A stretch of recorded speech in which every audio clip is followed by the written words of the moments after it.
AP job calendar ఉగాదికి release చేస్తారు అని చెప్పేసి ఒక ప్రచారం ఇంతకుముందు నడిచింది.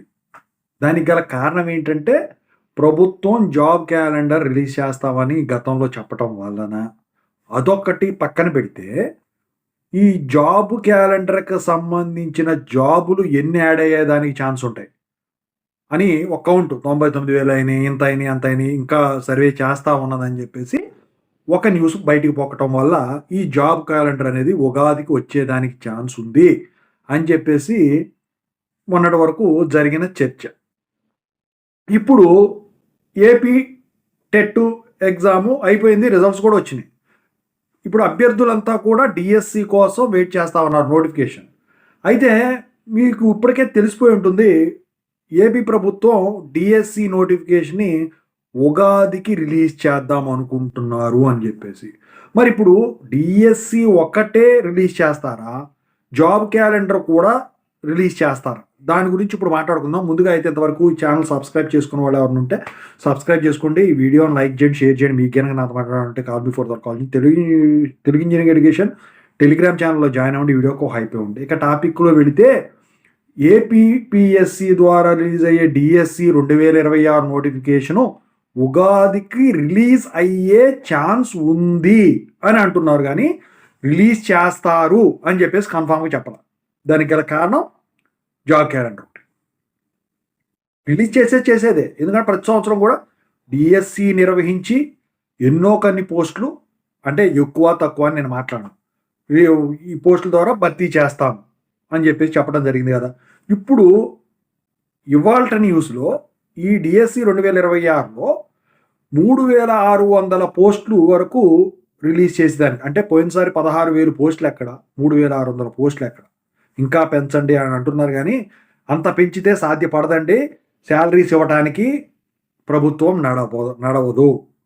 ఎందుకంటే ఆ 16,000 మందికి అను, మళ్ళీ పాత వాళ్ళకను, మళ్ళీ రిటైర్ అయిపోయే వాళ్ళకను, ఇవన్నీ రిటైర్మెంట్ వచ్చేసరికి ఈ సంవత్సరం అన్ని ఎక్కువ ఏమి లేవండి. నెక్స్ట్ ఇయర్ 2027కి మాత్రం రిటైర్మెంట్ అయ్యే వాళ్ళు ఎక్కువ సంఖ్యలో ఉన్నారు. ఈ సంవత్సరం అయితే ఎక్కువ మంది లేరు, మీరు ఎక్కడ చూసుకున్నా కూడా ఎక్కడో 100కో కోటికో ఒకళ్ళు ఉండొచ్చు.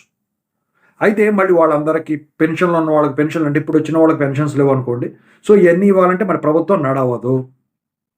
అందుకని చెప్పేసి ఇప్పుడు వాళ్ళు చెప్పిన రఫ్గా 3,600 పోస్టులు ఏవైతే ఉన్నాయో రెసిడెన్షియల్స్ అని, అవని ఇవన్నీ, సో వాటిల్లో భర్తీ చేసేదానికి ఛాన్స్ ఉంది. సరే, పోస్టులు ఎన్నైనా కానివ్వండి, ఎక్కువ పెంచాలంటున్నారు, సరే అవి పక్కన పెట్టేసేయండి. పెంచాలి తగ్గించాలి పక్కన పెడితే, డిఎస్సి నోటిఫికేషన్ వస్తే చాలు అనుకుని ప్రిపేర్ అయ్యే వాళ్ళు చాలామంది ఉన్నారు. మరి ఈ ఉగాదికి డిఎస్సి నోటిఫికేషన్ ఒకటే ఇస్తే జాబ్ క్యాలెండర్ పరిస్థితి ఏంటని చెప్పేసి అందరూ అడుగుతూ ఉన్నారు.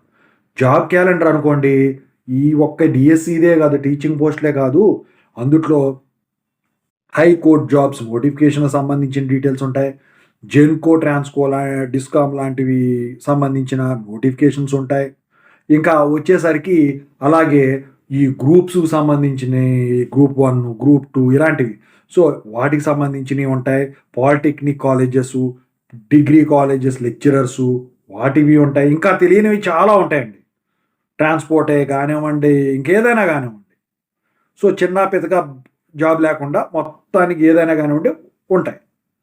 సో జాబ్ క్యాలెండరు ఇస్తే బెటర్ కదా అని చెప్పేసి చాలామందిలో ఉన్న అభిప్రాయం అనమాట. సో జాబ్ క్యాలెండర్ ఇచ్చారనుకోండి, దాని ప్రకారమే వీళ్ళు మొత్తం కూడా డిఎస్సి నోటిఫికేషన్ ఉగాదిన రిలీజ్ చేయబోతున్నాం, జాబ్ క్యాలెండర్లో అది ఉంది, సో పలానా డేట్ కల్లా ఇది కంప్లీట్ చేసేయాలి. ఆ తర్వాత హైకోర్టు జాబ్స్, ఇక తర్వాత డిస్ట్రిక్ట్ జాబ్స్ అనేది మొన్న ఏదో రిలీజ్ అయింది. ఇక ఆ తర్వాత ఇంకా ఇలాంటివి ఇందాక చెప్పుకున్న ఏవైతే ఉన్నాయో ఇవన్నీ పలానా టైంకి మొత్తం కూడా కంప్లీట్ అవ్వాల్సిన పరిస్థితి. సో అలా అయితే మేము కూడా షెడ్యూల్ వేసుకుంటాం, దేనికి ప్రిపేర్ అయ్యేవాళ్ళు దానికి ప్రిపేర్ అవుతారు ఎలిజిబిలిటీని బట్టి అని చెప్పేసి అందరూ ఎదురు చూస్తూ ఉన్నారు. మరి ఇప్పుడేమో జాబ్ క్యాలెండర్కి సంబంధించిన న్యూస్ ఏమీ లేకుండా ఓన్లీ డిఎస్సి నోటిఫికేషన్ మీద ఇప్పుడు న్యూస్ అనేది రన్ అవుతూ ఉంది. మరి అసలు ఈ జాబ్ క్యాలెండర్ అనేది రిలీజ్ అవుతుంది. సో వీళ్ళు ఇప్పుడు డిఎస్సి 2026 నోటిఫికేషన్ కనుక ఉగాది రోజున కనుక రిలీజ్ చేసినట్టయితే ఇక జాబ్ క్యాలెండర్ అనేది డిలే అవుతుంది, కానీ ఖచ్చితంగా జాబ్ క్యాలెండర్ అనేది రిలీజ్ చేస్తారు. అయితే కొంతమంది అంటా ఉన్నారు, ఇప్పటికే 2 నెలలు పోయిందండి. ఫిబ్రవరి కూడా అయిపోతుంది. మరి మార్చిలోనేమో ఉగాది ఉంది. మరి అప్పుడు డీఎస్సీ వదిలితే మరి జూన్‌కి వదులుతారా? 6 నెలలకే జాబ్ క్యాలెండరా అని చెప్పేసి. అలా ఏమి ఉండదండి. అయితే ఆ 6 నెలల వరకు డిసెంబర్ వరకు టైం ఉంటుంది కాబట్టి అసలైతే నాకు తెలిసి అకాడమిక్ ఇయర్ కౌంట్ అనేది జనరల్‌గా అయితే జూన్ నుంచి మే వరకు ఉంటుందండి ఎప్పుడు కూడా. కానీ ఈ జాబ్స్ పరంగా చూసుకున్నట్టయితే నాకు తెలిసి ఈ జూన్ నుంచి డిసెంబర్ లోపు జాబ్ క్యాలెండర్ ఇచ్చేసి అది గనక సక్సెస్ అయితే ప్రతి సంవత్సరం కూడా జాబ్ క్యాలెండరు ఏమన్నా ఇస్తారేమో అన్నట్టు ఇప్పుడు అందరిలో కూడా ఉంది. సో, వాళ్ళు చెప్పిందేంటంటే, విడతల వారీగా ఇప్పుడు డీఎస్సీ నోటిఫికేషన్ ఇచ్చినంత మాత్రాన పోస్టులు ఇప్పుడు 10,000 పోస్టులున్నాయనుకోండి, ఒకేసారి ఈ సంవత్సరం మాత్రం 10,000 పోస్టులు ఇవ్వం. పోయిన సంవత్సరం అంటే మెగా డీఎస్సీ కాబట్టి ఇచ్చారు. ఈ విడతల వారీగా ఈ సంవత్సరానికి ఇన్ని, ఈ సంవత్సరానికి ఇన్ని అని చెప్పేసి ప్రతి సంవత్సరం మరి కండక్ట్ చేయాలంటున్నారు. కండక్ట్ చేయాలంటే ఖచ్చితంగా పోస్టులుండాలిగా. పోస్టులు లేకుండా లోపల పెట్టి తోసేయలేంగా. అందుకని దానికోసం కొన్ని ఉంచొచ్చు. అలా చేయడం వల్ల ఏంటంటే, ఇప్పుడు ప్రభుత్వం మీద ఉన్న బర్డెన్ కూడా తగ్గుతుంది. ఎందుకంటే జీతాలు ఇచ్చే పని తప్పుతుంది. ఎందుకంటే మామూలు సాలరీస్ కాదండి గవర్నమెంట్ టీచర్స్‌కి ఇచ్చేది.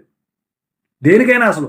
కాకపోతే ఎక్కువ శాతం గవర్నమెంట్ టీచర్స్‌లో స్కూల్ అసిస్టెంట్స్ ఒకటి, ఈ మోడల్ స్కూల్స్ జాబ్ టీచర్స్‌కి ఎక్కువ శాతం ఇస్తున్నారు జీతాలు. ఎస్‌జిటిలో ఒకటి. సో, అవి పోలీసులకు కూడా అంత ఇదిగా ఇవ్వట్లేదండి వాళ్ళకిచ్చినన్ని. ఇక కోర్ట్ జాబులకి సాలరీస్ అలాగే ఉన్నాయి ఆల్మోస్ట్. ఇక పాలిటెక్నిక్ లెక్చరర్స్ చెప్పనక్కర్లేదు. అయ్యి అంతే ఉన్నాయి సాలరీస్.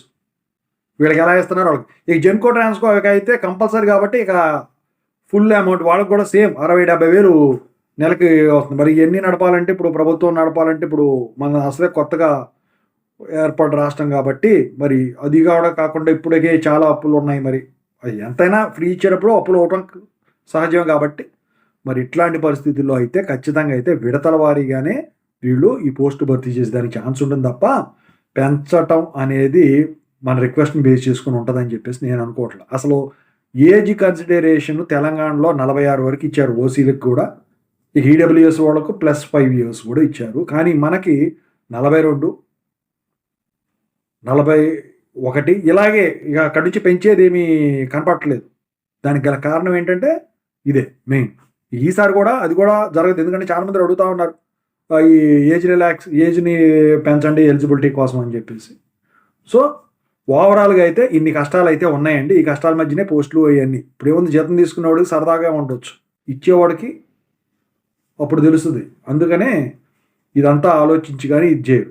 ఒక్కసారి రాజధాని గనక ఫార్మ్ అయ్యి మొత్తం గనక ఇన్‌కమింగ్ గనక వస్తా ఉందంటే అప్పుడు ఏమన్నా ఇదయ్యేదనుకుంటాను. ఇక ఇదంతా మీరు చెప్పినట్టు, మనం చెప్పినట్టు చెప్పుకోవాలంటే స్పెషల్ ప్యాకేజ్ కూడా కాదు. స్పెషల్ స్టేటస్ అనేది కావాల్సొస్తది. అది ఇచ్చినా కూడా ఈ కష్టాలు తీరవేమో. అది ఓవరాల్‌గా.